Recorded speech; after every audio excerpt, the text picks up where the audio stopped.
Hey guys, I have some good news for you for those who are following the construction and build sector or segment of our economy. This is for you, and for those who are watching stocks that are connected to it. Good news guys, check this video out.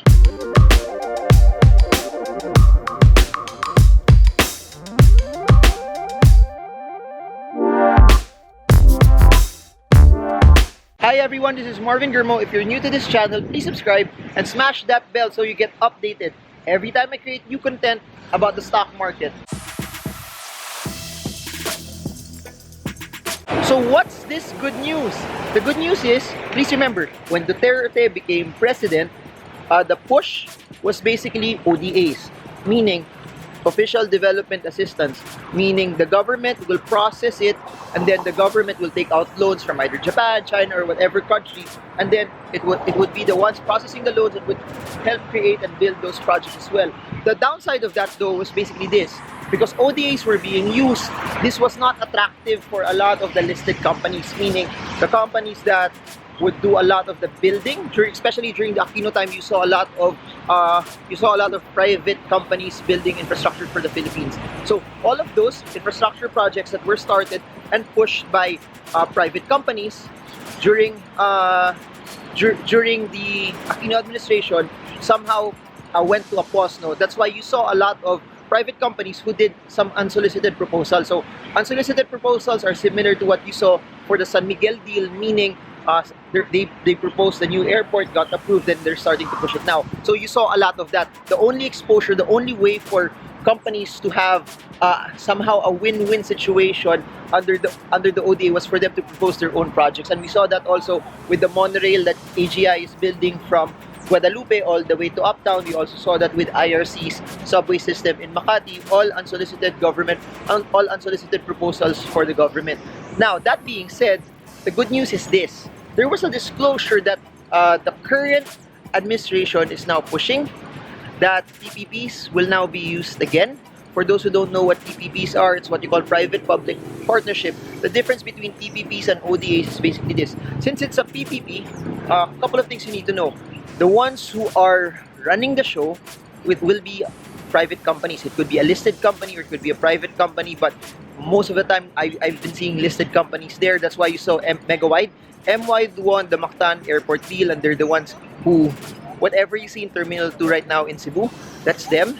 They built it, they're operating it. A lot of efficiencies that are part of the PPP is there as well. And that's what's nice about PPPs also, is that if it's a private company pushing it, there's a lot of metrics, there's a lot of systems involved, and there's a lot of specialty included there as well. So the biggest beneficiary of this are companies that are dabbling into construction. You have Ayala being part of it, you have MPI being part of it, you have Megawide being part of that as well. So that's what you can envision. So the thing about PPPs though is, of course, may bidding yan. Kung may bidding, it may also take some time, because as they start doing bids, as they start creating bids, there will be I think that's one of the pitfalls of the PPP during the time. It wasn't as fast as what it was projected. That's why the ODA was something that was being pushed because of faster processing. It was a larger, faster processing time than PPP because their biddings were not required anymore. And the second downside naman of PPPs is basically this: it would cost more, because basically you have private companies. Since you have private companies, if they would need to take out a loan, the cost would be higher because they are borrowing using commercial lending rates. The difference with that versus government processing is basically this: when you process it by the government, if they would borrow from Japan and China, especially from Japan, the loan rates are very, very low. So it would be easier for them to repay it, and the cost for it to be built will be much cheaper. So there. So one thing that I would watch out for, a strategy that you could also employ, guys, is basically this: watch out for the next set of projects. So there will be flagship projects that will be pushed over the next few weeks and months leading up to Duterte will only be up until 2022. Since he will only be up to 2022, I think in the back half of this term, they're gonna push more infra projects even more, which is quite good, because this is what we actually need. And as you all know, Singapore is amazing in infrastructure, but it took them years also to build and start all of them. So what I want you to submit is this: look at the projects, look at the ones who are bidding, and look at the ones who will win, because similar to Ayala's Muntinlupa Cavite Expressway in the Muntinlupa and Cavite area. That will be passive income for them. The toll fees that will be generated from that will be passive income for them for a very, very, very, very long time. And that's what I like about PPPs. No? That's what I like about infrastructure projects. They're not just about building infrastructure, but they're about making things more efficient. And that's what we need. We have a very, very strong and robust economy. It's amazing. It's strong. But the way for this to be better, the way for this to be sustainable, is infrastructure must be there. So I think this is a step towards the right direction. I think this is a step towards inclusivity. Because please remember this, the problem with the Philippines is not, it's not that the economy is not good, the economy is good. It's just that not everyone feels it yet. But once infrastructure gets done, I think more and more and more and more people will get to feel it also, because as infrastructure gets pushed, the playing field for some, in some aspects, will be a bit easier, because it will be easier for people to move from point A to point B.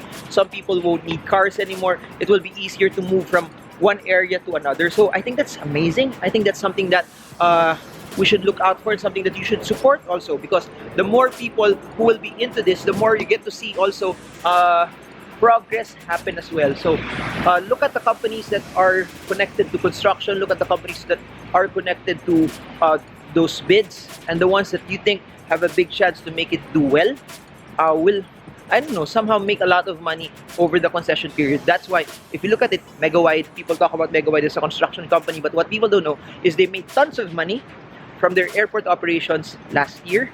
It contributed a big chunk of their earnings already. So that's something quite interesting for you guys to also watch out for, because of course the infra projects will cost them a lot of money to start, but after, it's already passive income for them for a very, very, very, very long time. So I'll try to make subsequent videos also about this, talking about who will be the winners and what are certain projects that are done. But basically, you can expect it to be either skyway systems or elevated highways, or a new highway cutting across one area. There's a lot of highways that still need to be built to interconnect the areas. Please remember, the biggest problem of our cities is that it's not interconnected. Even if you look at it from Metro Manila, you have a lot of business hubs from Alabang to McKinley Hill to the Airport Resorts World area, to Makati, to Rockwell, to BGC, to Eastwood, Quezon City, to Ortigas, to Pioneer.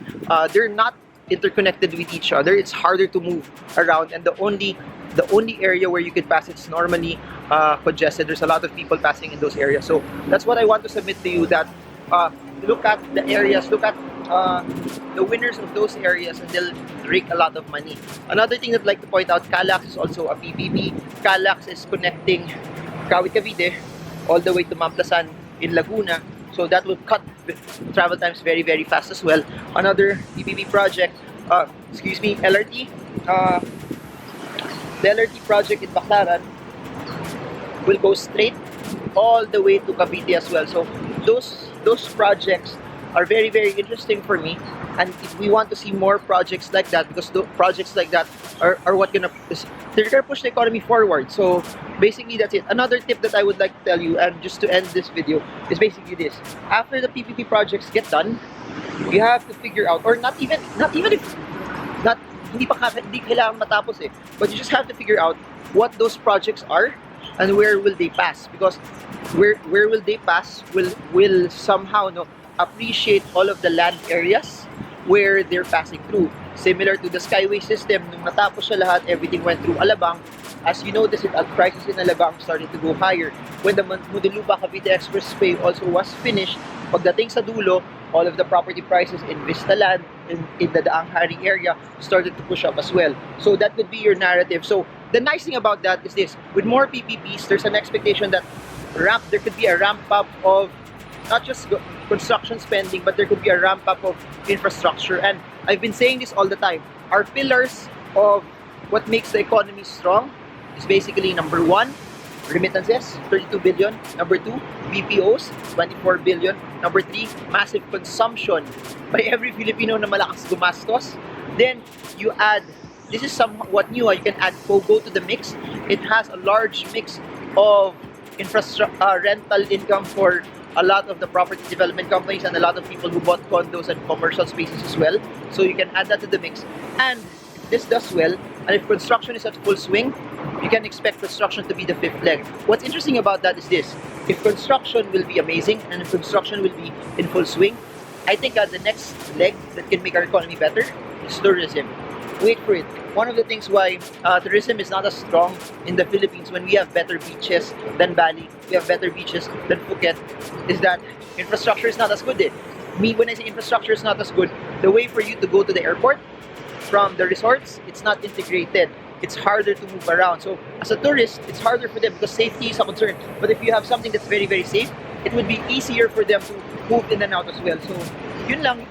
That's all I can say. But this is something that's very, very good. This is something that's very, very nice. This is something that I think is positive for us as a country as a whole.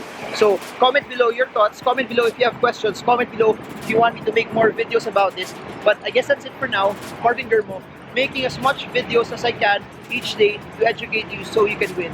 I hope this video helps you. Trade well, trade strong, trade smart. See you all again soon, guys, and God bless you all.